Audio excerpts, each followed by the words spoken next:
Que Dieu nous bénisse. On va se lever ensemble et puis prier. Bien-aimé Seigneur et Sauveur, nous te rendons gloire et grâce pour le temps que tu nous donnes. C'est vrai que le temps semble être menaçant, mais nous comptons sur toi pour aller jusqu'à la fin sans difficulté particulière. Aussi, interviens pour nous et pour ceux qui sont en ligne. Parce qu'il est probable que quand il pleut, les lignes peuvent être perturbées. Personne ne pourra suivre. Aussi, accorde-nous ce privilège ce soir encore. Et bénis-nous. Parle-nous, instruis-nous et prépare-nous, ou un chacun de nous, que nous recevions ce qui vient de toi pour l'édification de notre âme au nom de Jésus-Christ. Amen. Que Dieu nous bénisse. Nous allons poursuivre notre lecture, comme on l'a commencé le matin.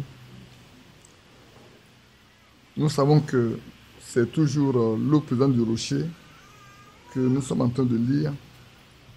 Nous allons lire le paragraphe 51 pour parler un peu de la clé de la foi et chercher ce qui constitue cette clé-là et nous aider à avoir de la foi désormais pour ne pas que nous restions à mi-chemin et que nous soyons disposés à recevoir ce que le Seigneur veut et que nous soyons en même temps une partie de lui, comme l'ont été ceux qui ont été au commencement après la Pentecôte. Que Dieu nous bénisse. Pour ça, je vais relire encore avec vous Exode 17, verset 5, verset 6, pour faire le test de base qui nous conduit. Et puis, on a quelques versets à lire encore ce soir. L'Éternel dit à Moïse, passe devant le peuple et prends avec toi des anciens d'Israël. Prends aussi dans ta main, ta verge avec laquelle tu as frappé le fleuve et marche. Voici, je me tiendrai devant toi sur le rocher d'Horeb. Tu frapperas le rocher et il en sortira de l'eau. Et le peuple boira. Et Moïse fit ainsi aux yeux des anciens d'Israël. Amen. Ainsi, le matin, nous sommes arrêtés au point, nous avons posé des questions s'agissant de ce que nous avons lu dans Matthieu 17, s'agissant de la foi, et de Marc et Noé. Je crois que Matthieu 9 aussi, si je ne me trompe pas, ou de Marc 9, où nous avons parlé de quelle est la foi. Et c'est important que chacun de nous fasse attention. J'ai lu également dans la lettre circulaire de mars 2008, où Frère Franck nous dit que le temps est venu pour que nous puissions consacrer du temps à prier, à jeûner, pour que Dieu mette un stop aux actions iniques de Satan. Maintenant, je lis avec le paragraphe 51. Je lis d'abord 50, le 50, je le relis pour relire le 51. S'il n'y avait pas de loi, c'est ça. S'il n'y avait pas de loi, quant à cela, les fils et les filles de Dieu se créeraient un monde quelque part et iraient y vivre une vie privée. Vous avez la puissance et vous pouvez le faire. Si vous avez une ombre de la puissance de Dieu en vous, vous avez la puissance pour le faire. Dieu est omnipotent. Vous voyez ce que je veux dire? La puissance qui est en vous fera en sorte que vous pourrez par votre parole amener un monde à l'existence et aller y vivre. Alléluia, vous y êtes. C'est cela la puissance qu'il y a dans l'Église maintenant. Mais il est contrôlé, mais elle est contrôlée par la loi, pas une loi. Quand on parle de elle, je pense qu'il s'agit de cette puissance-là que nous avons en nous. Cette puissance est contrôlée par une loi. Et cette loi n'est pas l'observation d'un tas de commandements. C'est une loi de foi. Jésus a dit, toutes choses sont possibles à ceux qui croient. Le matin, on en a parlé.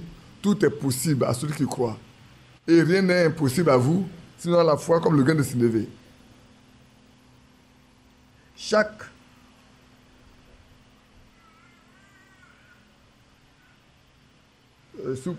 vous pouvez le croire, quelle que soit la chose où Dieu conduira votre âme à croire, elle est à vous. Je reprends, toutes choses sont possibles à celui qui croit. Si vous pouvez le croire, quelle que soit la chose où Dieu conduira votre âme à croire, elle est à vous. Chaque endroit sur lequel se posera la plante de votre pied par la foi, Dieu vous le donne. Je finis, puis nous allons revenir en arrière. Amen. Cela est à vous. Vous le possédez. Vous pouvez trouver la clé. Si vous pouvez trouver la clé à cette loi de foi qui ouvre cela. Je reprends. Amen. Cela est à vous. Vous le possédez si vous pouvez trouver la clé à cette foi qui ouvre cela. Vous voyez? Ce que je veux dire, cette puissance est contrôlée par une loi. Si vous êtes un fils de Dieu et si vous êtes une fille de Dieu, cela ne vous quitte jamais. C'est à vous tout le temps. Mais votre foi s'en éloigne. Mais cela est toujours là. Votre foi s'en éloigne, mais la puissance est toujours là. Alors, revenons. Le matin, on a vu que tout est possible à tous ceux qui croient. Si on a la foi, c'est nécessaire pour mettre cette puissance en mouvement, nous pouvons obtenir tout ce dont nous avons besoin. La seule chose qui manque, c'est la foi. C'est pour ça qu'il a dit à ses disciples que vous avez peu de foi, votre foi est pauvre. Quand on a lu dans Matthieu 17, avec cet enfant lunatique, et ils ont posé la question, mais pourquoi est-ce que cette fois-ci-là, on n'a pas été capable de guérir cet enfant? Il dit, mais c'est parce que votre foi est faible, votre foi est pauvre. Mais si vous avez la foi comme le grain de sénévé, c'est ça possible. Seulement cet esprit ne peut sortir que par la prière et par le jeûne. Alors, ici, quelle est la clé de cette foi? Quelle est la clé qu'il faut pour que cette foi soit effectivement là pour aller? Bien-aimé, on l'a lu le matin. C'est le jeûne. Le jeûne, c'est l'ami fidèle de la foi. Et c'est pour ça qu'on va encore relire ce que vous avez vu, ce qui a été fait dans des situations où les gens ont eu recours au jeûne. Je vais vous le montrer. Si le Seigneur leur a dit que ça là, le moins sûr, c'est que non seulement vous priez, mais vous devez jeûner avec.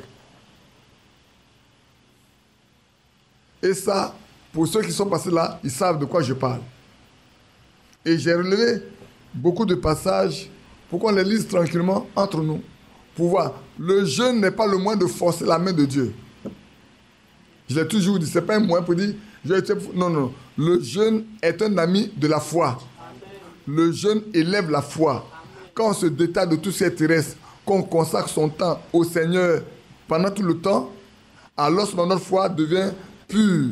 On dépasse le niveau de l'incrédulité.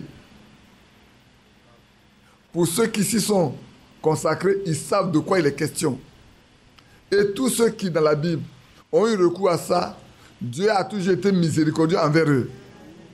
C'est pour ça que l'apôtre Paul peut dire, ça je le lirai aussi avec vous, l'apôtre Paul a dit, il a passé son temps, beaucoup de temps, à prier, à jeûner. Souvent même, il a été contraint de jeûner. C'est faux? Il y a des moments où il a été contraint complètement de jeûner. Laissez-moi regarder un passage que j'ai noté. Et puis, comme je les ai notés en vrac, sur un seul bout de papier, ça peut être difficile de les retrouver, mais j'aime toujours regarder. Et quand c'est correct, alors moi je peux le lire avec vous.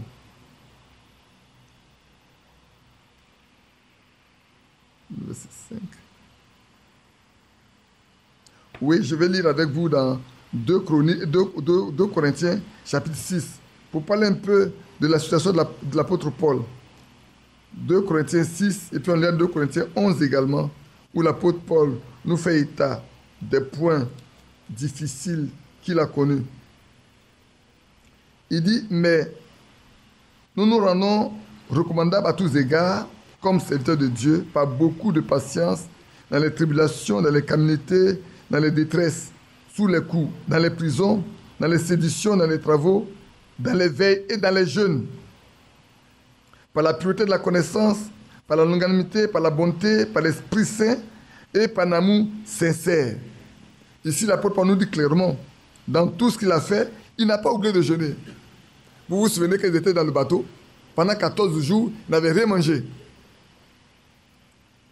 Et c'est à ce 14e jour-là que Dieu envoie son ange pour lui dire,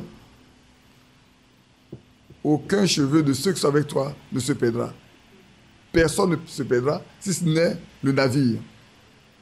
C'est faux? Si on va dans 2 Corinthiens 11 également, verset 27.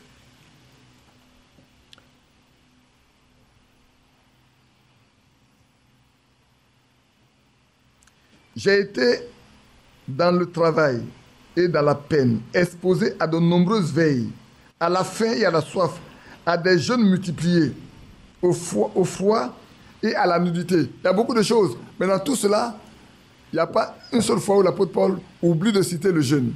Ici dit, à des jeûnes multipliés. Quand nous connaissons la vie de cet homme, comment Dieu a marché cet homme-là, nous croyons. Ce n'est pas la nudité qui a fait que Dieu est venu. Ce n'est pas la faim qui a fait que Dieu est venu. Parce que celui qui jeûne beaucoup prie également en même temps. Les deux vont ensemble. Et maintenant, prenons dans Jonas 3. C'est que vous connaissez bien cette affaire de Jonas. Je prends des éléments pour que vous voyez en quoi c'est important pour nous. Prenons Jonas. Si quelqu'un est là-bas, à la dessus tu y es déjà, tu peux nous lire ça. Jonas chapitre 3. Je l'ai déjà moi, donc je pourrais peut-être lire à ça. Prenons Genèse 3, je lis avec verset 5.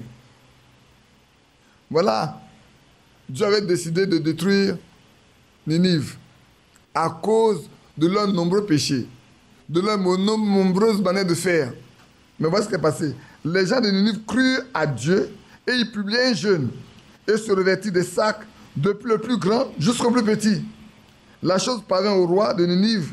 Il se leva de son trône, ôta son manteau, se couvrit d'un sac et s'assit sur la cendre. Et fit faire dans Ninive cette publication par ordre du roi et des grands que les hommes et les bêtes, les bœufs, les brebis ne goûtent de rien, ne pèsent point et ne boivent point d'eau. Que les hommes et les bêtes soient couverts de sacs et qu'ils crient à Dieu avec force et qu'ils reviennent tous de leur mauvaise voie et des actes de violence dont leurs mains n'ont été coupables. Qui sait si Dieu ne reviendra pas et ne se repentira pas et s'il ne renoncera pas à son ardente colère en sorte que nous ne périssons point. Quel a été le résultat? Dieu vit qu'ils agissaient ainsi et qu'ils revenaient de leur mauvaise voie. Alors Dieu se repentit du mal qu'ils avaient résolu de faire et il ne le fit pas. Frères, le jeûne, pour ceux qui l'ont pratiqué, savent. C'est vrai qu'aujourd'hui, les gens jeûnent pour la santé. Beaucoup de livres existent pour la santé. C'est vrai. Mais pour les croyants, ce n'est pas pour la santé qui est important. Ce qui est important, c'est la relation que cela leur permet d'avoir avec Dieu. On lit dans Ésaïe 58. Je sais que vous avez lu déjà ces passages, mais j'aimerais les examiner avec vous.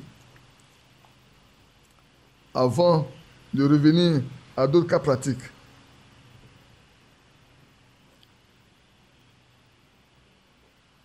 Alors pourquoi certains ont jeûné et pourquoi? Regardez au temps des apôtres, ils avaient l'habitude au jeûne. Hein. Ils avaient des périodes de jeûne. Ceux qui le savent, ceux qui ont l'habitude savent. Les Israéliens avaient des périodes de jeûne. Au point où l'apôtre Paul dit, mais la période de jeûne même est passée. Parce qu'il voulait arriver à Jérusalem pour jeûner. Alors ici dit, verset 3. Je peux laisser le verset 3, le verset 4. Voici vous jeûnez pour disputer, pour vous quereller, pour frapper méchamment du poing. Vous ne jeûnez pas comme le veut ce jour, pour que vos voix soient entendues en haut. Est-ce là le jeûne auquel je prends plaisir? Ah. Voilà la première question que se pose. Donc, a priori, le jeûne est un jour, est un moment, est une action, est une activité auquel Dieu prend plaisir. Il aime voir ceux qui gênent, ceux qui se mortifient, ceux qui mettent complètement le temps de côté pour être en communion avec lui. Et ça, c'est vrai. Je pense que vous qui êtes du message, vous avez lu beaucoup de choses sur Frère Branham avec le jeûne. C'est vrai. Et il continue. Est-ce là le jour auquel je prends plaisir? Un jour où un homme humilie son âme, couper la tête comme un jonc, et se coucher sur le sable et la cendre? Est-ce là ce que tu appelleras un jeûne? Un jour agréable à l'Éternel. Frère, si quelque chose est agréable à l'Éternel, qu'est-ce qu'il suit? Il reste avec la personne. Le Seigneur Jésus dit, celui qui m'envoie ne m'a pas laissé seul, il est toujours avec moi. Pourquoi? Parce que je fais toujours ce qui lui est agréable. Donc, frère, marcher ainsi, c'est une chose qui est agréable à Dieu. C'est vrai. Je ne veux pas parler d'expérience personnelle qu'on a faite, mais je voudrais que vous compreniez que c'est une chose qui donne la possibilité aux croyants d'être en connexion permanemment avec Dieu. Et ça, c'est important que vous le sachiez. Il n'y a pas dans la Bible les gens qui ont eu recours à ça et qui ont échoué. On va prendre le cas d'Esther. Je prends le cas d'Esther. Je vous prenais tous les cas que j'ai pu noter. Je ne prends pas tous les cas, mais pas tous les cas dans la Bible. J'ai choisi quelques cas qu'on va examiner simplement. Donc, pour revenir ici, frère, sachons qu'un croyant doit prier. Et la fois dernière, on a parlé de ce que notre âme, notre âme dépend de la prière. Un croyant qui ne prie pas, il est coupé de Dieu.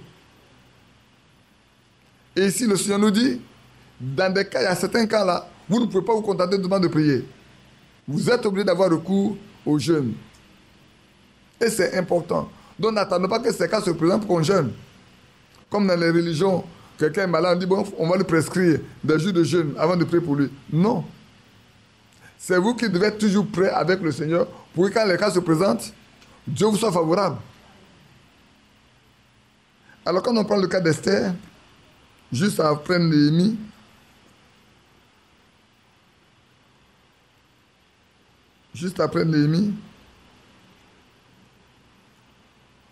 Esther, c'est juste après Néhémie. Et juste avant Job.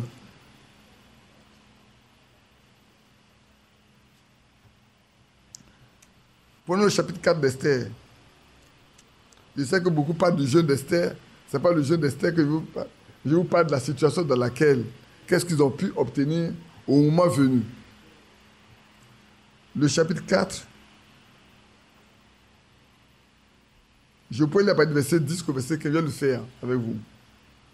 Esther chargea Hathach d'aller dire à Mardochée, tous les serviteurs du roi et le peuple des provinces du roi savent qu'il existe une loi prescrivant la peine de mort contre quiconque, homme ou femme, entre chez le roi dans la cour intérieure sans en avoir été appelé.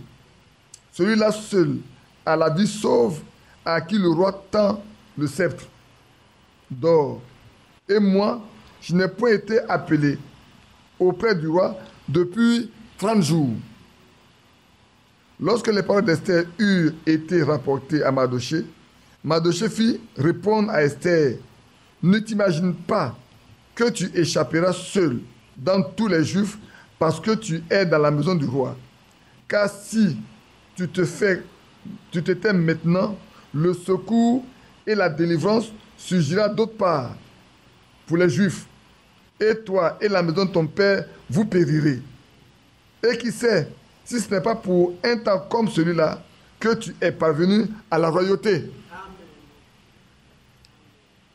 Esther envoya dire à Mardochée, « Va, rassemble tous les Juifs qui se trouvent à Suse et jeûnez pour moi sans manger ni boire pendant 3 jours, ni la nuit, ni le jour. Moi aussi, je jeûnerai de même avec mes servantes. Puis j'entrerai chez le roi. Malgré la loi Et si je dois périr, je périrai. Qu'est-ce qui s'est passé? J'ai lu le chapitre 5. Le troisième jour, Esther mit ses vêtements royaux et se présenta dans la cour intérieure de la maison du roi. Devant la maison du roi, le roi était assis sur son trône royal dans la maison royale, en face de l'entrée de la maison. Lorsque le roi vit la reine Esther debout dans la cour, elle trouva grâce à ses yeux. Il pouvait leur demander, priez simplement, moi je vais aller. Mais elle a dit non, je n'ai prié. Parce qu'il sait, parce qu'elle sait. Elle sait que c'est un jour où tout le monde coupe tout. En se référant déjà à Isaïe, ils savent que c'est un temps qui agrée au Seigneur. Un jour où l'homme coupe sa tête comme un jonc. Je peux revenir à Isaïe encore, hein. Comme je n'ai pas tout lu, laisse-moi revenir encore dans Isaïe. Isaïe 58, laisse-moi revenir là, pour que ça soit beaucoup plus clair pour certains d'entre nous. Voici le jeûne auquel je prends plaisir. Non, non. Un jour où l'homme humilie son âme, couper la tête comme un jonc, et se coucher sur le sac et la cendre, est-ce là ce que tu appelleras un jeûne, un jour auquel je prends plaisir? Voici le jeûne auquel je prends plaisir. Détache les chaînes de la méchanceté. Dénoue les liens de la servitude. Renvoie libre les opprimés. Et que rompe toute espèce de... Partage ton pain avec celui qui a faim. Et fais entrer dans ta maison les malheureux sans asile. Si tu vois un homme nu, couvre-le. Et ne te détourne pas de ton semblable. Alors ta lumière poindra comme l'aurore. Et ta guérison germera promptement. Ta justice marchera devant toi. Et la gloire de l'Éternel t'accompagnera. Alors tu appelleras. Et l'Éternel répondra. Tu crieras et il dira, me voici. Amen. Alors crie. Parle. Il répondra. Appelle. Il viendra à ton secours. Nous ne restons pas loin. Je sais que vous n'êtes pas étranger à ce que je dis. Mais je veux que vous sachiez que la foi marche avec le jeûne. La foi s'entretient par le jeûne. C'est vrai. La foi dans les promesses, c'est vrai. Mais prions et jeûnons en regardant aux promesses que Dieu a faites. Nous verrons ce que Dieu fera. Et c'est vrai. Donc, Esther savait que si on va de cette façon, en s'humiliant, en s'abaissant et en appelant le Seigneur au secours, il répondra. Et elle a obtenu grâce pour avoir invité tout le monde. Et elle-même, écoutez, elle n'a pas demandé aux autres de faire et puis elle n'a pas fait. Elle n'a pas demandé aux autres de faire et puis elle est restée. Elle a fait en demandant aux autres de faire. C'est ça que souvent on ne fait pas. Ce n'est pas de demander aux autres de faire et puis nous on ne fait pas. Si tu demandes aux autres de faire, tu dois faire aussi. C'est vrai. Supposons qu'aujourd'hui, il y a une situation difficile, pénible. Ce qu'on va faire, je pense qu'il y a lâché déjà. On a connu des situations où je lui ai dit, tu viens mon jeune homme, viens passer le jour à prier, à jeûner prier. C'était très catastrophique. C'était grave. Mais après les 3 jours de jeûne, la chose s'est résolue tranquillement sans qu'on ait avoir recours à quelqu'un. Et c'est vrai. La foi est élevée quand on met des jours de côté pour rester devant le Seigneur. Les deux marchent ensemble. Bien aimé. Et puis, permettez-moi de lire un autre passage. Je crois que c'est dans Matthieu que j'ai lu. Est-ce que c'est dans Luc? Permettez-moi de lire une chose. Laisse-moi le regarder dans Luc 2. Non, pas Luc 2. Qui va me trouver ce passage où on a demandé, où les disciples de Jean-Baptiste et les autres ont demandé au Seigneur, pourquoi ces disciples ne jeûnent-ils pas alors qu'eux jeûnent? Je n'ai pas noté, je ne crois pas l'avoir noté. Mais je pense que vous pouvez m'aider à le trouver. Où les disciples demandaient à Jean, il dit, mais pourquoi tes disciples ne jeûnent pas alors que nous jeûnons? Il leur a dit qu'ils n'ont pas besoin de jeûner maintenant. Mais quand l'époux leur sera retiré, 9, 14. C'est devant moi, mais j'avais des doutes là-dessus. Matthieu 9, 8, 14, 8 à 15. Je pensais qu'on avait déjà lu ça. Regardez bien. Regardez bien, frère. Je lis après le verset 8. Et il se levait, s'en alla dans sa... Non, ici déjà même, laissons ça parce que ça c'est le gars qui est guéri. Matthieu 9, oui. Prenons 9. On va lire après le verset 14-15. Alors les disciples de Jean vinrent auprès de Jésus et dirent, pourquoi nous et les pharisiens jeûnons-nous, tandis que tes disciples ne jeûnent pas, ne jeûnent point? Jésus répondit, les amis de l'époux peuvent-ils s'affliger pendant que l'époux est avec eux? Les jours viendront où l'époux leur sera enlevé et alors ils jeûneront. Personne ne met une pièce de drap neuf à un vieil habit, car elle emportera une partie de l'habit et la déchirure sera pire. On ne met pas non plus du vin nouveau dans de vieilles outres. Autrement, les outres se rompent. Le vin se répand et les outres sont perdues. Mais on met le vin nouveau dans des outres neuves et le vin et les outres se conservent. Ici, le jeûne dont il parle ici, ce n'est pas les habitudes de jeûne que les gens se donnent dans les religions. On apprécie ça comme une loi et la période arrive, il faut le faire. Non. Ici, ce dont on parle, c'est vraiment une vie de consécration à Dieu. C'est ça qui est important. Ici, les apôtres, les pharisiens et les juifs, comme les disciples de Jean, ils ont l'habitude de jeûner pendant qu'il y a des périodes de jeûne. Quand cette période arrive là, on ne voit pas les autres jeûner, on leur fait des reproches. Mais ce n'est pas de ça qu'ils parlent. Ils disent ceux-là, quand le pouvoir leur retirer, ils jeûneront. Parce que le temps va venir où ils sauront que c'est une nécessité pour leur survie, mais pour leur ministère. Vous comprenez? Donc, frères, pour nous, à ce temps-là, dans le temps où nous sommes, on ne peut pas oublier. C'est pour ça qu'il faut faire une bande de jeûner, prier, pour que Dieu mette un stop. Je leur dit prier pour que Dieu mette un stop. Mais pourquoi la le jeûne? Parce qu'il sait que le jeûne élève la foi. Et Dieu est attentif à la prière de ceux qui passent le temps à se mortifier devant lui. On a lu Esther, on a lu Jonas. Allons dans Chronique 2, que vous connaissez bien aussi.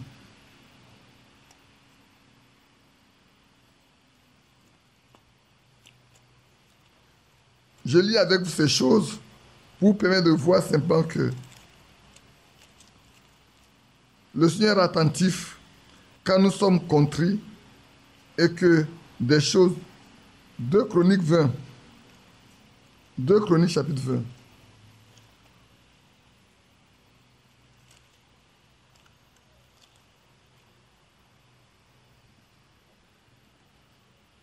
Je lirai très long, du verset 18 du verset 3 au verset 18. Si on peut lire avec verset 1. Après cela, les filles de Moab, les filles d'Amnon, et avec des Moabites, marchèrent contre Josaphat pour lui faire la guerre. On vint en informer Josaphat en disant, une multitude nombreuse s'avance contre toi depuis l'autre côté de la mer, depuis la Syrie. Ils sont à Sasson, Tamar, qui est en Engedi, dans sa frayeur. Josaphat se disposa à chercher l'Éternel et il publia un jeûne pour tout Juda. Amen. Dans sa grande frayeur, il s'est disposé à chercher la face de Dieu. Josaphat se présenta au milieu de l'assemblée de Juda et de Jérusalem, dans la maison de l'Éternel devant le nouveau pavis. Il dit, Éternel, Dieu de nos pères, n'es-tu pas Dieu dans les cieux? Et n'est-ce pas toi qui domines sur tous les royaumes des nations? N'est-ce pas toi qui as en main la force et la puissance et à qui nul ne peut résister? N'est-ce pas toi, ô notre Dieu, qui as chassé les habitants de ce pays devant ton peuple d'Israël, et qu'il a donné pour toujours à la postérité d'Abraham qui t'aimait, ils l'ont habité. Et ils ont bâti un sanctuaire pour ton nom, en disant, si nous survient quelque calamité, l'épée, le jugement, la peste ou la famine, nous nous présenterons devant cette maison et devant toi, car ton nom est dans cette maison. Nous crierons à toi du sein de notre détresse, et tu exauceras et tu sauveras. Alors, dans l'assemblée, il faut que je cherche, je veux trouver. Il s'est disposé à chercher l'Éternel, hein, c'est ce qui a été dit. C'est ça, non? Maintenant, voici les filles d'Amnon et de Moab et ceux de la montagne de Séhir, chez lesquels tu n'as pas permis à Israël d'entrer quand il venait du pays d'Égypte. Quand il s'est détourné d'eux, il ne les a pas détruits. Les voici qui nous récompensent en venant nous chasser de notre héritage, dont tu nous as mis en possession. Ô notre Dieu, n'exerces-tu pas tes jugements sur eux, car nous sommes sans force devant ces multitudes nombreuses qui s'avancent contre nous, et nous ne savons que faire, mais nos yeux sont sur toi. Tout Juda se tenait debout devant l'Éternel, avec les petits-enfants, leurs femmes, leurs fils. Alors l'Esprit de l'Éternel saisit au milieu de l'assemblée Jacazia, fils de Zacharie, fils de Benaja, fils de Jéel, fils de Matania, Lévi d'entre les fils d'Azaph. Et Jacazia dit, soyez attentifs, tout Juda et habitants de Jérusalem, et toi, roi Josaphat, ainsi vous parle l'Éternel, ne craignez point et ne vous effrayez point devant cette multitude nombreuse, car ce ne sera pas vous qui combattrez, ce serait Dieu. Amen. Et demain, on peut lire demain, descendez contre eux. Ils vont monter par la colline de Tit, et vous les trouverez à l'extrémité de la vallée, en face du désert de Jériel. Vous n'aurez point à combattre en cette affaire. Présentez-vous, tenez-vous là, et vous verrez la délivrance que l'Éternel vous accordera. Juda et Jérusalem, ne craignez point, et ne vous effrayez point. Demain, sortez à leur rencontre, et l'Éternel sera avec vous. Amen. Frères, c'est beau de chercher la face de Dieu. Dans la frayeur, Josaphat amenait la multitude à chercher la face de l'Éternel. Et Dieu a répondu. Et pourquoi le Seigneur ne nous répondra pas si nous adoptons la même attitude? Peut-être on ne va pas attendre que les problèmes naissent pour chercher sa face. Prenons des dispositions seulement. Je sais que beaucoup d'entre vous qui êtes ici, je sais. Mais il est beau, comme on est en train de lire, de savoir que la clé de la foi est là. À nous de savoir l'utiliser. Premièrement, la puissance est au milieu de nous. Parce que Dieu délaisse sa puissance au milieu de ses enfants dans l'église. 2, si elle est à nous, il nous faut la foi pour la mettre en œuvre. Si on n'a pas la foi, elle peut être là pendant tout le temps, on ne fera rien. Ça ne marchera pas. On vivra nos problèmes pendant tout le temps, on n'a pas de solution. Mais si nous avons la foi, alors seulement. Or, pour que la foi reste pure, nous savons, les apôtres n'ont pas manqué de le faire. Même celui à qui Dieu a donné le message là, qui a un don, n'a pas manqué de le faire. Au point où dans certains livres, on cite son nom en premier, quand on parle du grand mouvement qui a eu lieu en ce début du XXe siècle, nous sommes au XXIe siècle, en début de ce XXe siècle qui vient de passer, c'est son nom qui est en tête. Par les jeunes, par la prière, Dieu a fait de grandes choses parmi eux. N'est-ce pas? Frère, et nous, à qui c'est venu? Moi, je me souviens encore, frère, au début de ce message-là, toutes les vacances, toutes les périodes de congé, il n'y a pas un qui reste chez lui à dormir à l'île. Même les étudiants, on s'organisait tous pour aller chercher la face de Dieu. Tous. Quand on dit, c'est pour ça que notre sœur Do Aïssi, elle est partie au village parce qu'ils ont perdu quelqu'un. La sœur Do Achille. Aussi, ils ont perdu. Il y a eu beaucoup de décès dans ce temps. Elle aussi, elle est partie au village parce qu'il y a un décès. C'est pour ça que son mari nous dit, c'est grâce à vos jeûnes et prières dans ce village-là que nous autres, on a pu croire. Et c'est vrai que pendant les fêtes de Noël, les congés de Noël, les congés de Pâques, les vacances, au début des vacances, on partait dans ces lieux-là où il y a la brousse, il y a la forêt, pour rester seulement à l'ombre de toute la ville, de toutes les civilités, la civilisation plutôt, à l'ombre de toute la civilisation, loin de toute civilisation, pour rester là pour prier, jeûner, prier, jusqu'à ce que, comme un jour au village, quelqu'un parlait, disait, mais quand je viens ici, alors je les empêche de prêcher. J'ai dit, mais moi, quand je viens ici, je n'empêche personne de prêcher, parce que je ne vous demande même pas de me donner la chair.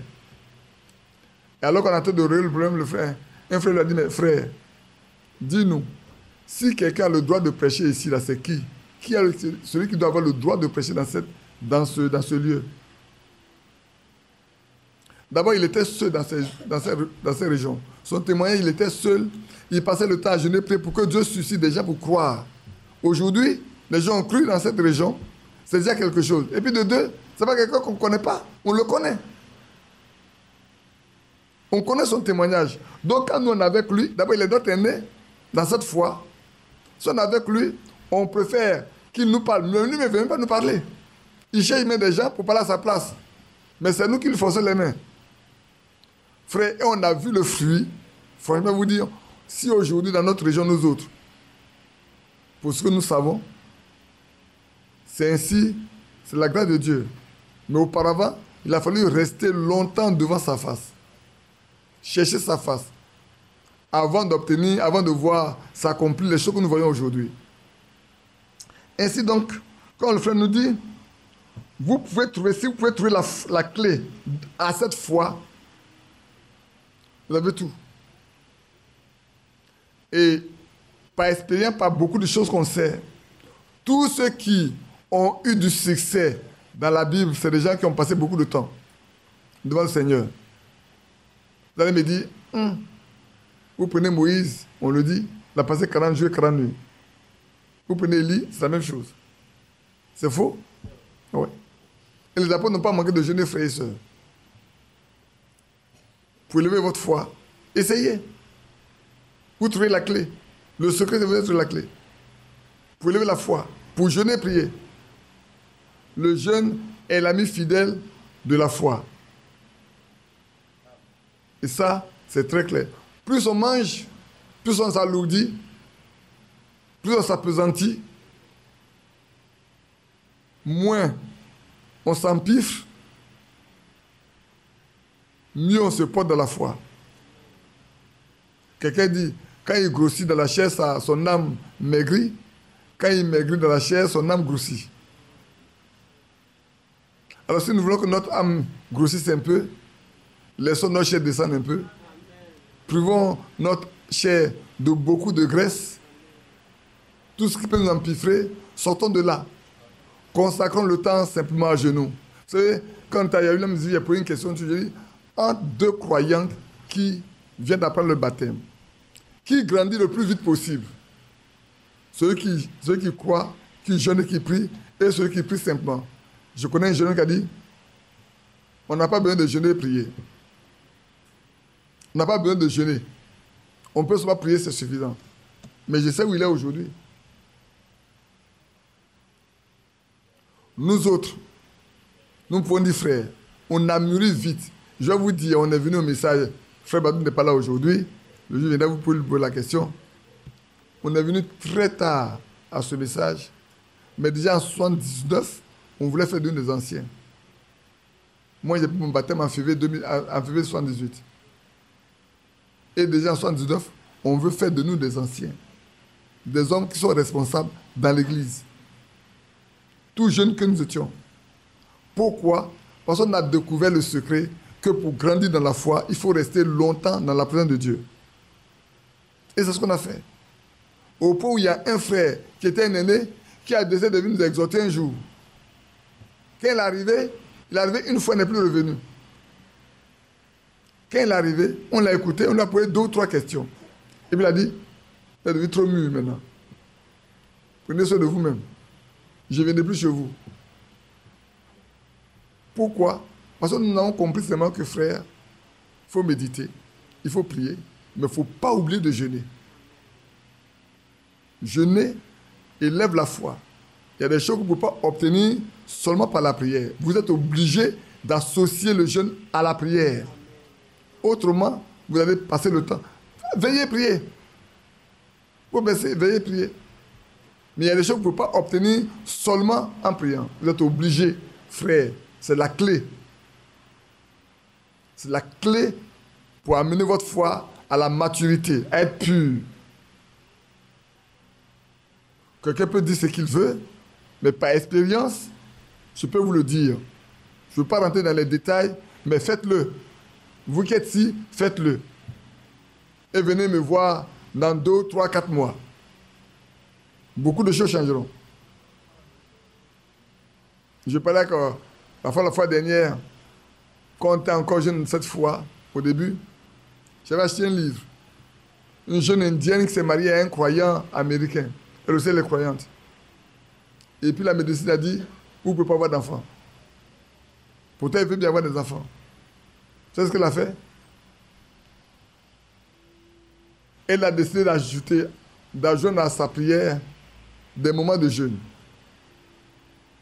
Et puis un jour, quand elle a fini, au moment de terminer le jeûne, elle voit une maman aigle avec 3 aiglons voler dans l'air. Puis elle a dit à son mari, voilà ce que j'ai vu. Et lui, tu es sûr? Il dit oui. Ce matin, quand j'ai ouvert la fenêtre là, voilà, j'ai vu une maman aigle avec 3 aiglons volant. Vous savez ce qui s'est passé? Elle a eu les 3 enfants. Elle a eu les 3 enfants. La femme de frère Favre, même chose. Pas d'enfant. Elle s'est mise à jeûner.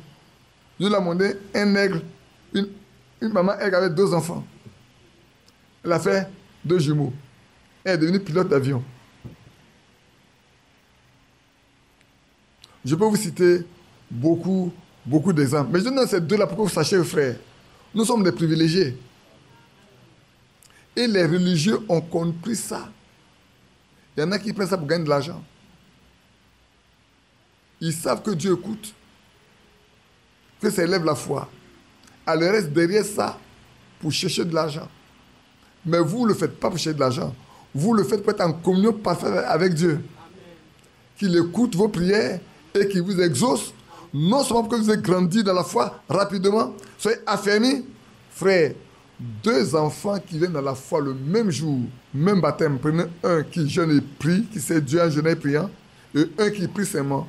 Celui qui jeûne et prie grandira plus vite. Ça, je l'affirme. Pour l'avoir expérimenté moi-même. Oui, frère. Vous pouvez mûrir plus vite même que ceux qui sont nés avant vous dans la foi. Mais ceux qui se contentent de manger, rester là, toujours venir à l'église, frère, vous ne mûrissez pas vite. Mûrissez et connaissez Dieu. Faites des expériences avec Dieu. Est-ce qu'il y a noté encore autre chose? Lisons la psaume 35.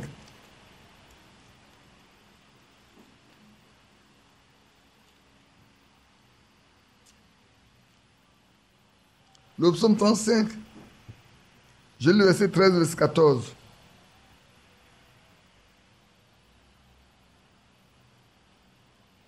Et moi, quand ils étaient malades, je revêtais un sac.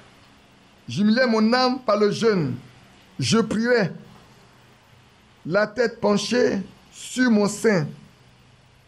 Comme pour un ami, pour un frère, je me traînais lentement, comme pour le deuil d'une mère, et je me courbais avec tristesse. Puis quand je chancelle, ils se réjouissent et s'assemblent. Ils s'assemblent à mon insu pour m'outrager. Ici, David dit que pour lui, quand même son ennemi ou l'autre est malade, il coupe sa tête comme un jonc pour jeûner et prier pour qu'il obtienne un bon résultat, une bonne santé. Donc, vous voyez, vous vous souvenez, Quand David avait péché par rapport à qui? Comment il s'appelle? Et qu'un enfant est né, qu'est-ce que David a dit? Qu'est-ce que David a fait? David a dit que s'il met des jours de côté, c'est pas que Dieu va lui faire grâce. Parce qu'il sait que là, il peut obtenir de Dieu quelque chose. Mais comme Dieu avait arrêté, c'est pour ça que je vous ai dit, frère, le jeûne, ce n'est pas pour forcer les mains à Dieu. Vous comprenez? David a jeûné, prié pour que Dieu accorde la vie à cet enfant. Mais Dieu a donné de prendre cet enfant. Dieu l'a pris. Il a jeûné, il a prié, il est resté là, devant Dieu, et Dieu a pris.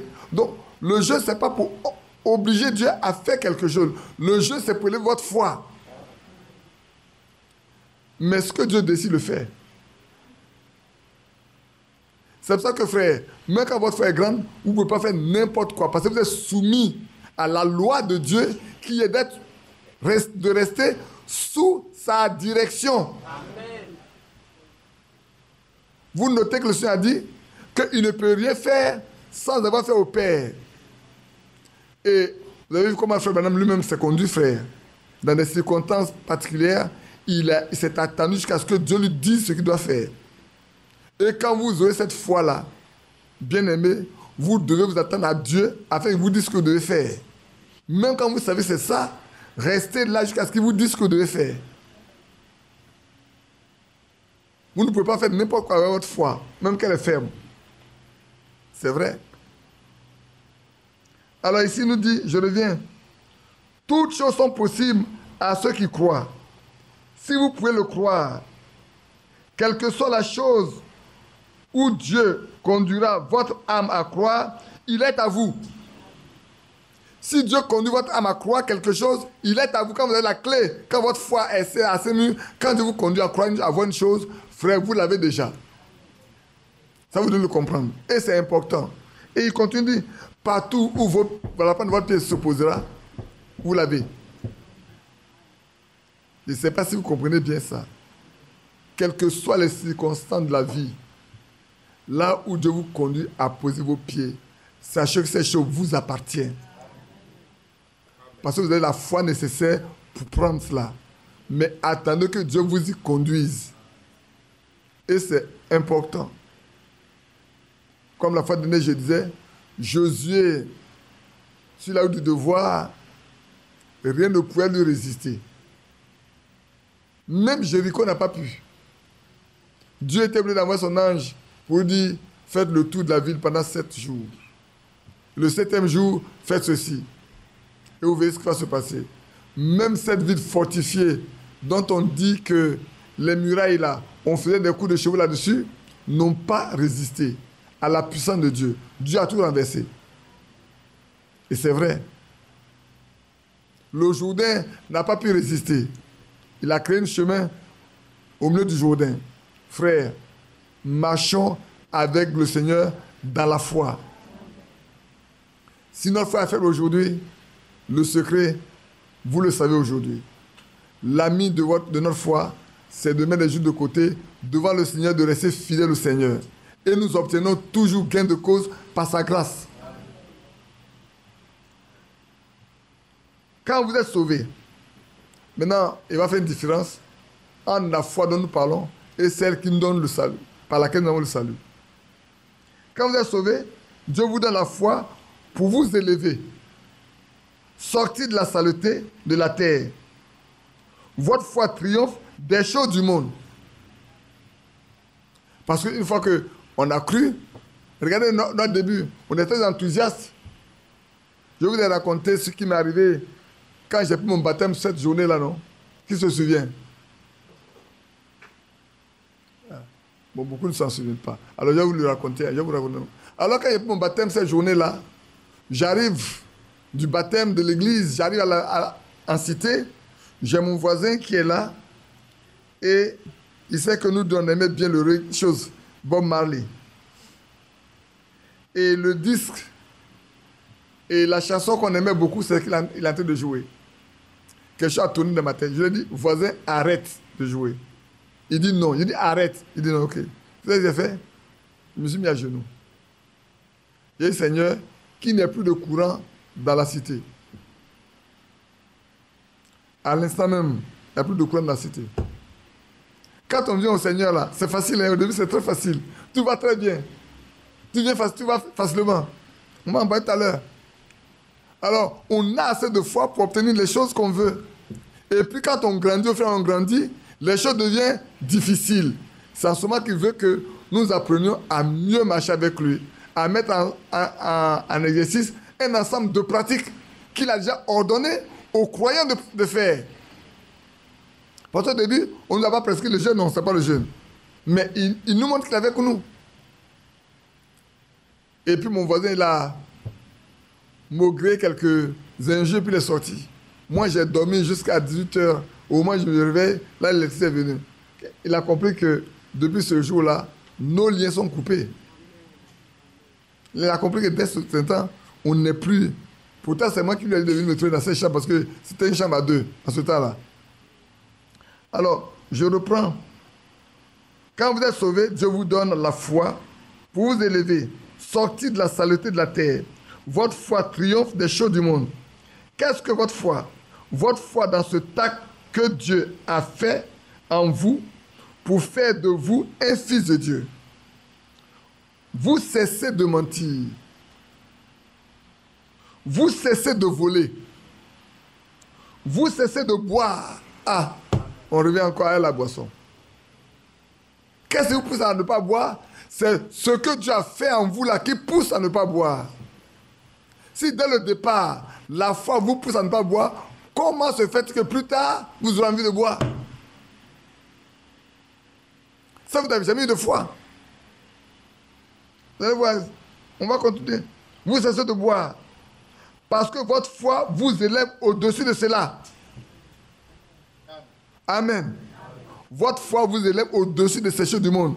De mentir, de voler, de tricher, de boire, de courir ici et là. Si vous ne le faites pas, vous n'avez pas de foi du tout. Qui a compris? Si vous ne cessez plus de boire, de fumer, de mentir, de voler, si vous continuez de faire la même chose, ça, vous n'avez pas de foi du tout. Si vous continuez de faire ça, vous n'avez pas de foi du tout. Vous ne croyez pas en lui. Vous n'obéissez pas à sa parole.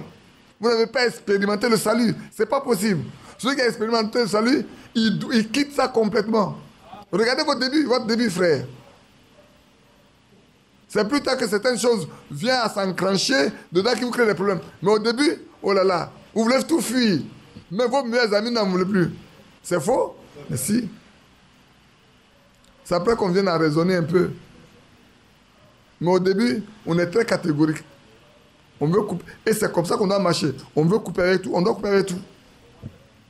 Parce qu'on n'a plus les mêmes sentiments. On n'a plus la même manière de voir.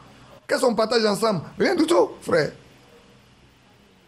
Même on est ennemis pour les gens de sa propre maison. Pourquoi? Parce que Dieu nous a donné de croire pour notre salut. Et d'être en contact avec lui. Et c'est par la foi que vous êtes sauvés, et cela par le moyen de la grâce. Amen. La grâce, source de salut, a été manifestée pour tous les hommes. Dans Tite 2, elle nous enseigne à nous donner quoi? De l'impiété. Bien-aimés frères. Maintenant, écoutez bien. La quantité de foi qui sera relâchée, c'est la quantité de puissance que vous pouvez avoir.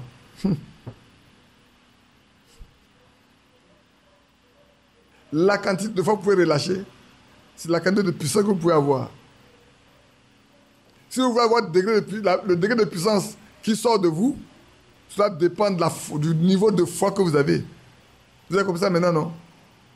Ce qui peut se manifester par vous, par Dieu, c'est ce que votre foi vous permet d'avoir. Si vous avez une foi faible, vous ne pouvez qu'avoir une faible puissance. Si vous avez une foi pure et sainte et réelle, mais vous verrez bien quelle est la puissance que Dieu va déployer. Vous n'aurez pas besoin de faire beaucoup de choses comme l'apôtre Paul. Frères, sachez-le, ce que Paul a fait, vous pouvez le faire. Ce n'est pas vous, c'est l'Esprit de Dieu en vous qui le fait. C'est la même puissance qui est en lui là. Celle en vous, elle fait la même chose. C'est vrai. C'est une question de disposition, de cœur, de communion avec Dieu. Le temps est arrivé où, Seigneur, ces choses-là doivent plus être théoriques. Dans la vie que nous avons, que ces choses ne soient plus théoriques. Nous sommes tellement proches de l'enlèvement que, frère, si on n'a pas assez de foi pour obtenir les petites choses de la vie, comment pouvons-nous avoir la foi pour être enlevés?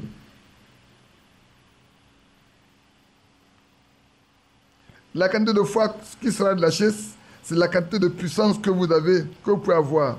Parce qu'en vous habite la puissance pour créer les cieux et la terre. En vous, maintenant là, si vous avez le Saint-Esprit, c'est Dieu que vous avez.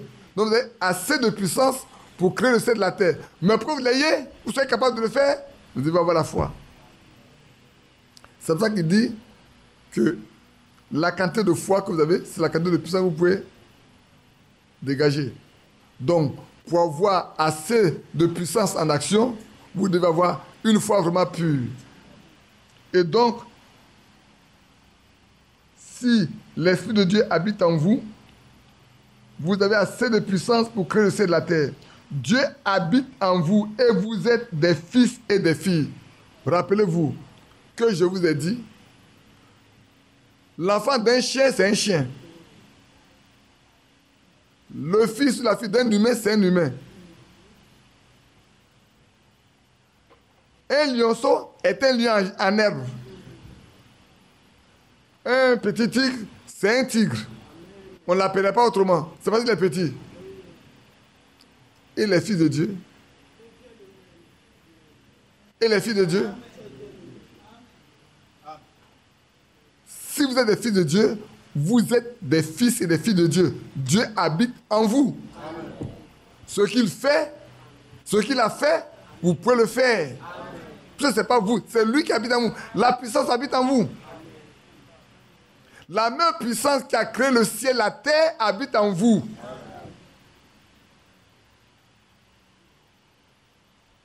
Donc il n'y a pas de différence. La seule chose qui manque, c'est la capacité de mettre en œuvre cette puissance-là. La laisser s'opérer. C'est tout. Alors si vous voulez libérer une grande quantité de puissance, il y a une grande foi. Qu'elle soit effective, qu'elle soit agissante. Que notre foi soit agissante. Elle soit opérante. Pour ça, vous connaissez le secret.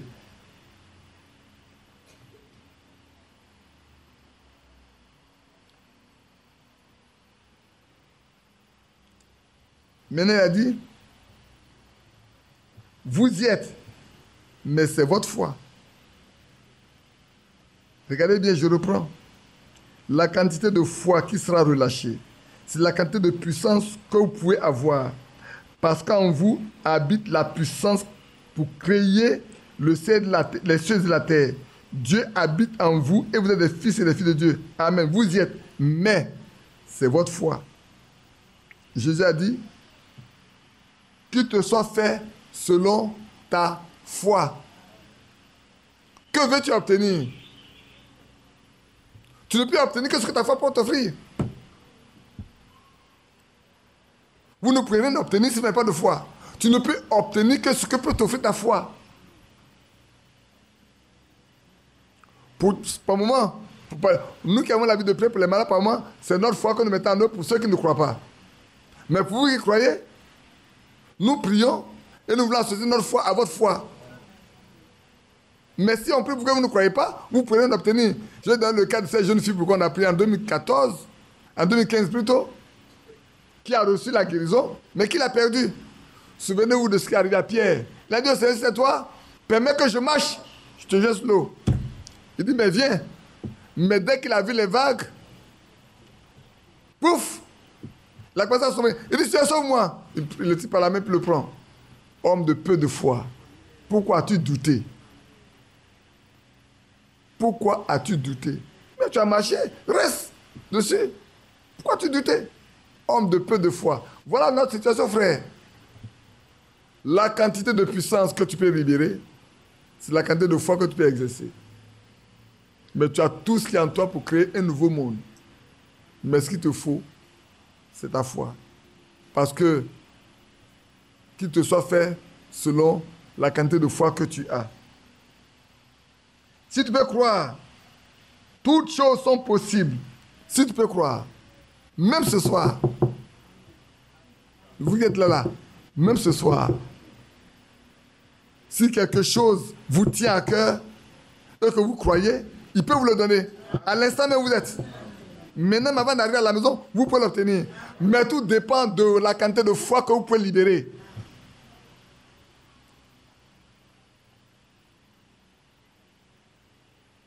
Je vous ai dit la fois dernière que le temps est arrivé où on veut nous aider à passer à un certain niveau. Ne plus rester là à traîner. Non, non, non. Que Dieu nous aide à passer à ce niveau-là. De fils et de filles de Dieu. Soyons des fils et des filles de Dieu. Soyons vraiment des fils. Il a fait de nous des fils et des filles de Dieu. Par la foi, nous devons l'être. Et manifester ça. Si lui, il est le fils de Dieu et que nous sommes le fils de Dieu, frère, elle me dit, il est Dieu. Oui, c'est pour ça qu'il a fait de nous des fils de Dieu. Il n'a pas honte de nous appeler ses frères. Celui qui sanctifie et ceux qui sont sanctifiés sont issus d'un même. Nous sortons du même. Souvenez-vous d'Ésaïe 50, combien 51. Qu'est-ce qui a été dit? Tournez les regards vers le rocher d'où vous avez été taillé. Du creux où vous êtes tiré. Frère, êtes-vous taillé de ce rocher-là? Si oui, vous avez la même nature. Et ce rocher vous suit tous les jours. Et la puissance est toujours avec vous. Même là où on est, la puissance existe. Amen. Mais il faut quelqu'un au milieu de nous pour mettre ça en marche. Mais c'est vrai.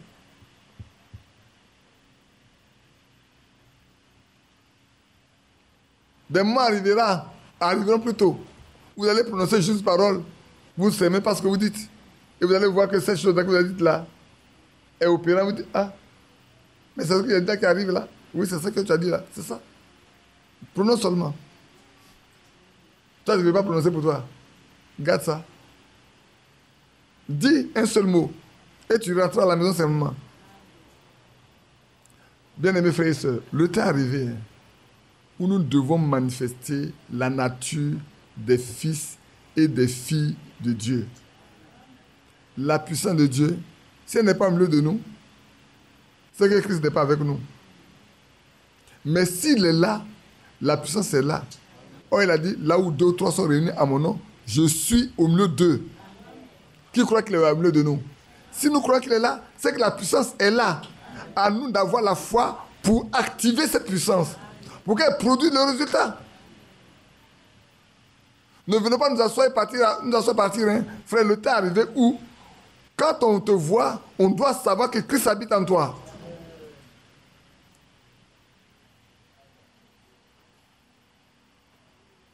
En vérité, je vous le dis, si vous dites à cette montagne, oh toi de là, et vous ne doutez pas, mais si vous croyez en ce que vous avez dit, Amen. Marc 11, on revient encore là-dessus, frère. Vous savez, le jour où les écus ont été créés, lui-même ne s'attendait pas. Il dit, mais tu as la chance, non? Mais prononce, parle. Il dit, parle.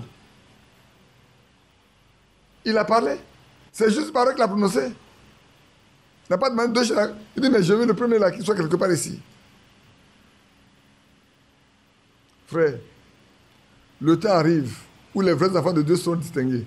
Ils seront connus, ils seront vus par la quantité de puissance qu'ils pourront déployer à cause de la quantité de foi qu'ils ont en eux.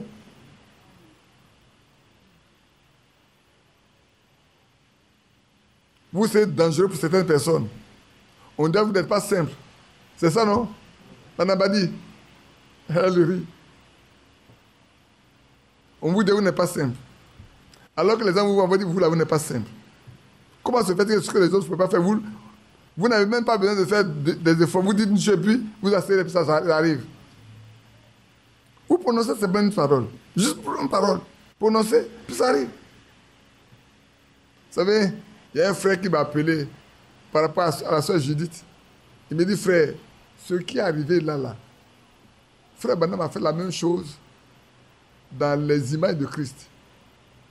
Et cette femme-là, c'est 3 ans après qu'elle a eu l'enfant.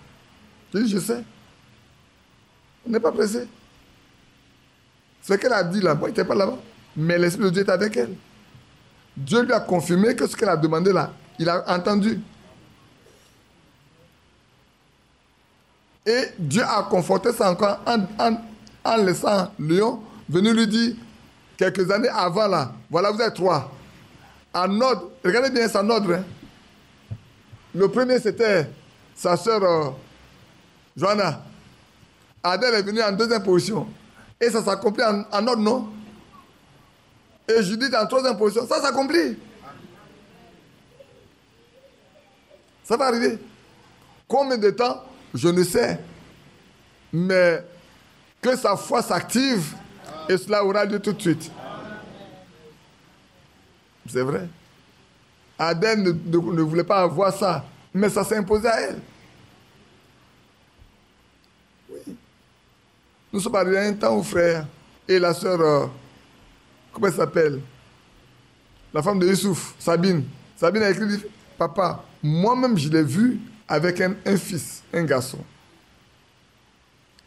Et il n'a pas dit une fille, il a dit un garçon, non? Et elle s'est dit, je l'ai vu avec un garçon. Donc, n'allez pas acheter des choses roses. Acheter des choses. Et depuis ce jour, elle a changé sa manière de s'habiller. Elle dit, j'ai changé mon manière de m'habiller. J'attends ça. Que Dieu te bénisse. Mais crois. Maintenant, c'est toi. Hein. Le temps, c'est toi. Crois. Tu veux l'avoir ce soir, ça te regarde. Léa avait cessé d'enfanter depuis. Mais cette nuit-là, quand elle a acheté son mari Jacob avec les mandragores de son fils, la nuit n'est pas passée. Oh, Dieu est bon, hein?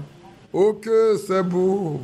Un monde nouveau nous attend là-haut, auprès de l'agneau. Christ, notre roi, ce nous régnera, et dans sa douceur séchera nos pleurs. Sous son regard, ayant notre part à la voix du Maître, il nous fera naître. Ce sera vraiment beau, les noces de l'agneau, quand nous serons là-haut. Là-haut, là-haut, là-haut. La fois de neige, j'étais au village. Et puis, j'ai dit à Yapi, bon, mais on vient à 5. Alors, fais-nous à manger. On fait le repas de 5 personnes. On se retrouve à 10. Dites-nous comment on va manger. Quand on a mis le repas sur la table, j'ai dit, mais Seigneur, qui va manger pour être rassasié? Bon. Moi, j'ai baissé ma tête. J'ai dit, Seigneur, voilà le repas là. Il faut que tout le monde soit rassasié. On ne peut pas changer. C'est ce qui est sur la table. Que tout le monde soit rassasié. Vous savez, on a mangé jusqu'à rester un morceau de poulet. Tout le monde en a eu. Et tout le monde était rassasié. Il restait un morceau de poulet. Quand c'est toi qui es le chef du village, tu as juste le dernier morceau là pour toi. Qui croit? Frère, il ne peut pas avoir de disette. Il ne peut pas avoir de disette. C'est vrai. Hein? Il y a des moments difficiles, c'est vrai. Mais toute chose concourt au bien de ceux qui aiment Dieu. Toute chose. Soyons fervents. On ne peut pas faire ce qu'on veut. On reste collé à lui. Mais on peut dégager autant de puissance qu'on a de foi. Alors, je ne vais pas vous garder longtemps. Il est déjà 16h30, ça fait déjà 1 heure de temps qu'on est là. Je lirai quelques éléments quand on doit voyager, donc je force un peu pour aller un peu plus loin. Mais quelle sorte de personnes devrons-nous être quelle sorte de personnes devront être ayant foi dans ce grand Christ rédempteur qui vit en nous? Je reprends. Mais quelle sorte de personnes devrons-nous être ayant foi dans ce grand Christ rédempteur qui vit en nous? Ce rocher frappé qui ne quitte jamais l'Église. Je suis avec vous toujours, même jusqu'à la fin du monde. La présence continuelle de ce grand flot de salut et la puissance qui était déversée depuis le calvaire dans l'Église. La continuelle présence de Dieu vivant, le grand rocher frappé qui coule et qui nous accompagne dans notre voyage. En d'autres termes, frères, permanemment, Christ est avec nous. Amen. Partout où nous allons, partout où nous prenons les pieds, par tous les chemins où nous passons, il est avec nous. Amen. Mais quelle sorte de personnes devons être nous? Quelle sorte de personnes devons-nous être? Quand nous savons que ce grand Christ-là est toujours avec nous, femmes, hommes, quelle sorte de personnes devons-vous être? Vous êtes différents. Si Christ, le grand rocher, la grande puissance est avec nous, mais vous devez être différents des autres hommes. C'est la question, ça. Quand il dit, mais quelle sorte de personnes devrions-nous être ayant foi dans ce grand Christ rédempteur qui vit en nous? Si ce grand Christ rédempteur vit en nous, mais quelle sorte de personnes devons-nous être?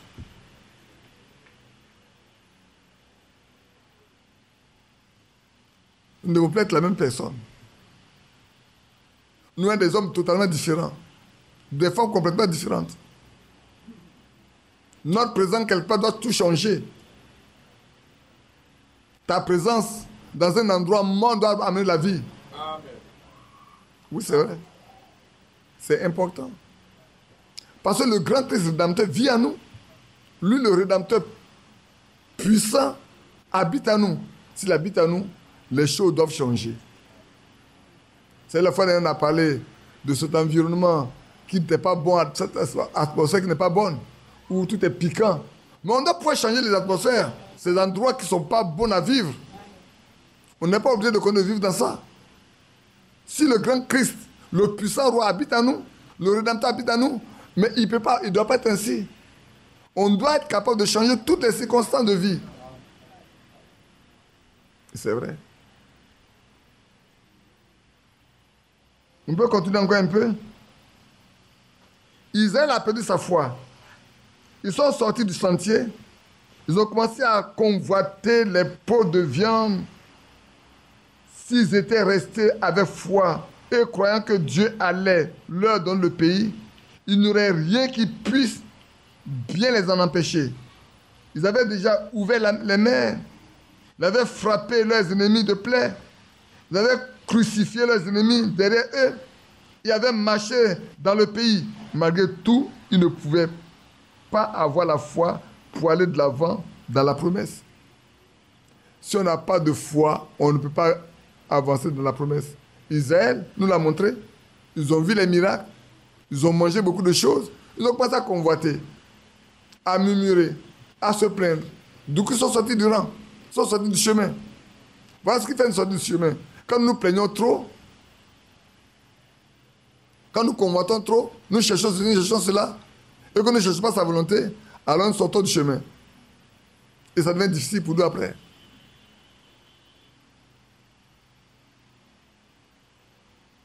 Je termine ces 2 paragraphes et puis peut-être je vais m'arrêter. Josué et Caleb avaient cette foi-là. Ils ont dit, nous sommes plus que capables de vaincre. Amen. Alors que les autres disent, on est comme des sauterelles à leurs yeux. Quand on les a vus, c'est des géants. Nous-mêmes, quand on se regarde là, on est comme des sauterelles à leurs yeux. Josué et Caleb dit non, on n'est pas comme des sauterelles à leurs yeux. Amen. Si Dieu est avec nous, nous sommes plus que vainqueurs. Amen. voyez la foi? 12 personnes, 2 seuls avaient la foi pour vaincre. 10 autres, rien du tout. Pourtant, ils ont traversé la même mer Rouge. Ils sont tous passés sous la même nuée. Ils ont tous mangé la même manne. Ils ont bu au même rocher qui les suivait. Mais là, chacun a montré sa nature. Chacun a dit ce qu'il est. Il y avait, frère, 2 sur 10, 2 sur 12. 2 sur 12. Aujourd'hui encore, quand vous allez pas dire, est-ce vous seulement? Est-ce vous seulement? Oui, c'est peut-être nous seulement. C'est peut-être nous seulement.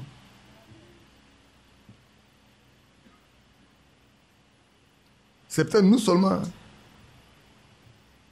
Mais frère, si ce n'est pas nous seulement, qu'est-ce que je fais ici alors? Hein, Thierry? Si ce n'est pas nous seulement, qu'est-ce que je fais ici? Mais j'enlève le bâche et puis je vous rentrer chez vous. Allez à la maison. Si je ne crois pas que c'est nous seulement là, si je ne crois pas que c'est nous seulement, mais je ferme tout ça et puis aller chez vous. Pourquoi vous perdez du temps? Pourquoi je perds du temps? Vous avez un peu peur là, ce matin, après-midi quand il a commencé à tomber les gouttes, non? Quelques-uns étaient quelque part, on attend voir. Ils n'ont rien vu. Quand vous avez commencé à chanter, la pluie vous a fui. La pluie vous a fui. Moi, quand j'arrive, j'ai vu, il dit, hey, il a tombé des gouttes. Bon, on va venir s'asseoir. Et voilà un beau temps. Il n'a pas fait chaud, il n'a pas fait frais, il n'a pas plu, il n'y a tout, rien de tout. D'abord, on était dans la chambre, il m'a dit, tu entends le grondement du tonnerre? J'ai dit, oui, j'ai entendu. Mais ce n'est pas ça qui m'effraie. Le tonnerre peut gronder. Amen. Si Dieu est là, il exauce. Amen. Le tonnerre, c'est la nature. Il y a un qui est le maître de la nature. Je suis le fils de celui qui est le maître de la nature. Amen. Vous êtes des fils et des filles de celui qui est le maître de la nature. Parlez simplement. Et la nature va vous obéir. Alors poursuivons. Voilà le problème avec l'Église. Nous pouvons vaincre chaque maladie. Nous avons la puissance en nous. Nous sommes fils et filles de Dieu. Rien ne peut tenir devant nous. La seule chose est qu'il veut trouver quelqu'un qui croit en cela. Qui croit ce que Dieu a déjà fait pour nous. S'il y a personne pour croire ce que Dieu a fait pour nous, mais notre foi nous permettra de rentrer en possession des choses qui ont été faites. Même si toutes les promesses existent, frère, quand on n'a pas de foi pour rentrer en possession, les promesses vont rester promesses. Seule votre foi peut permettre à ces promesses de devenir réalité. Oui, frères et sœurs. Seul par la foi, ces promesses peuvent être traduites en réalité. En des cas concrets. Sinon, ces promesses sont faites, elles existent. Elles existent toujours. Mais rentrons en position de ces promesses. Ayons foi. Sommes des fils, des filles, ou sommes des fils ou et des filles de Dieu? Ne sommes-nous pas? Est-ce que nous ne sommes pas des fils et des filles de Dieu? Mais si, rentrons en possession, frère. Demandons au Seigneur d'élever notre foi. Prenons la clé pour ouvrir cette foi. Voulons-nous? Ce matin, j'ai hésité de dire quelque chose sur quelqu'un. Cet après-midi, il n'est pas là. Je l'ai regardé. Je sais que certaines personnes m'ont regardé. J'ai regardé dans la direction 2 ou 3 fois. Et puis, j'ai continué mon chemin. J'ai voulu avoir la certitude de parler. Et puis après, je n'ai pas parlé. Ça, c'est la 3e fois que ça m'arrive comme ça. Une fois que je suis arrivé, il dit, allez-y, priez pour la personne. Je n'ai pas voulu descendre moi-même. Allez-y, priez pour la personne. Oh, que Dieu fasse que on ait le courage par moment. C'est vrai.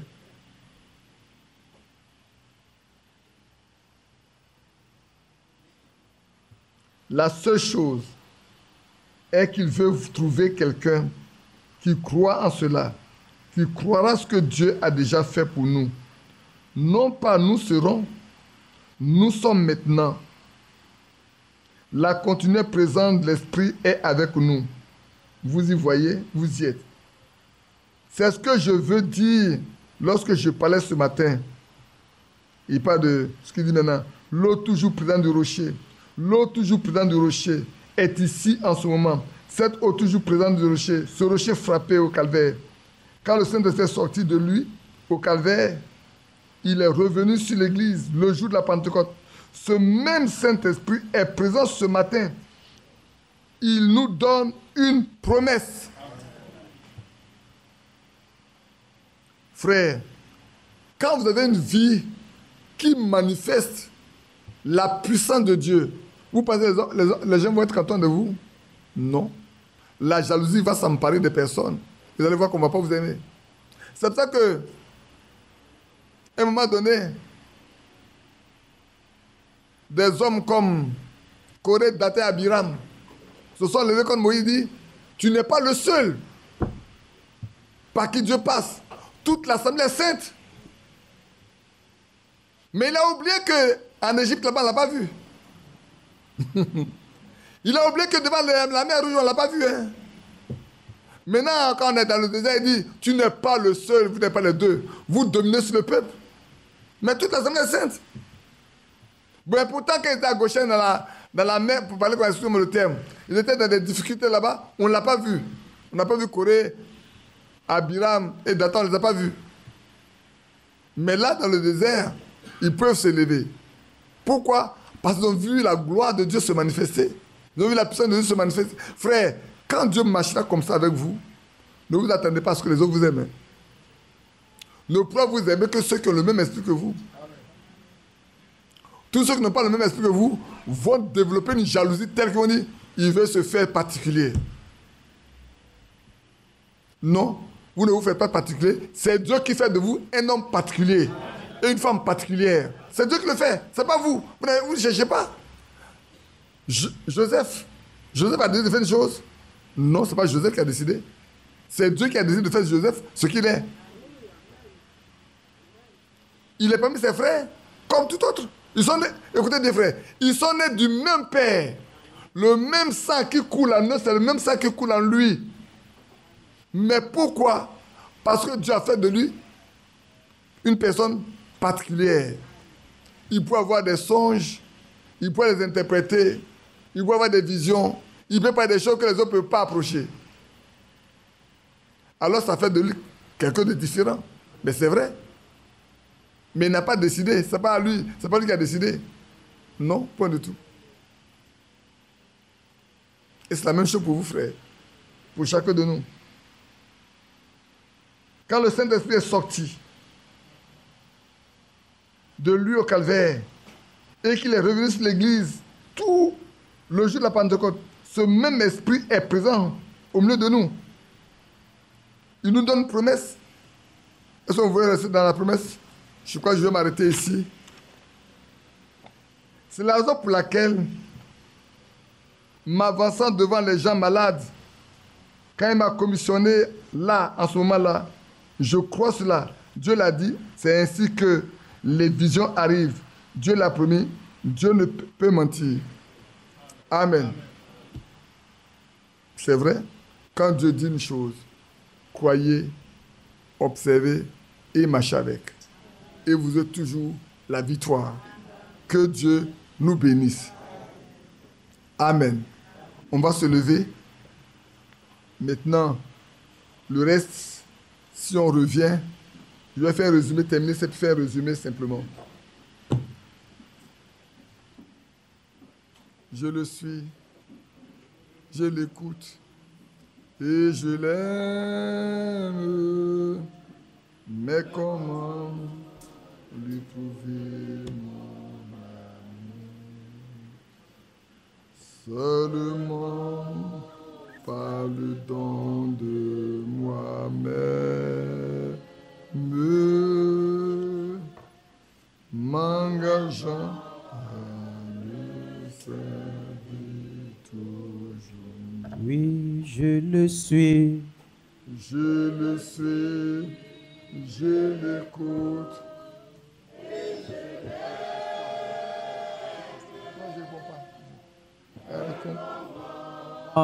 Lui prouver mon âme, oui, mon amour seulement, par le don de moi-même,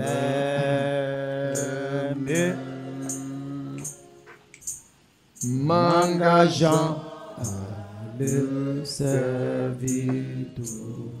Je n'ai pas oublié les questions, hein. Je répondrai à ces questions plus tard, ne vous en faites pas. Les avec moi. J'ai gardé ça, je vais répondre. Que la personne soit patiente simplement.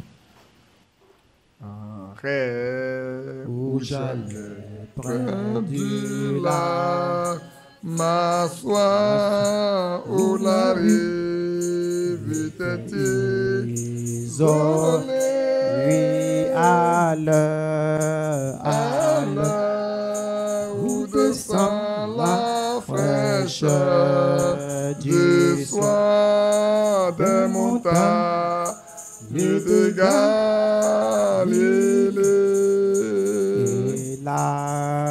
Et là, je voyais parfois l'étranger familier de l'assaut.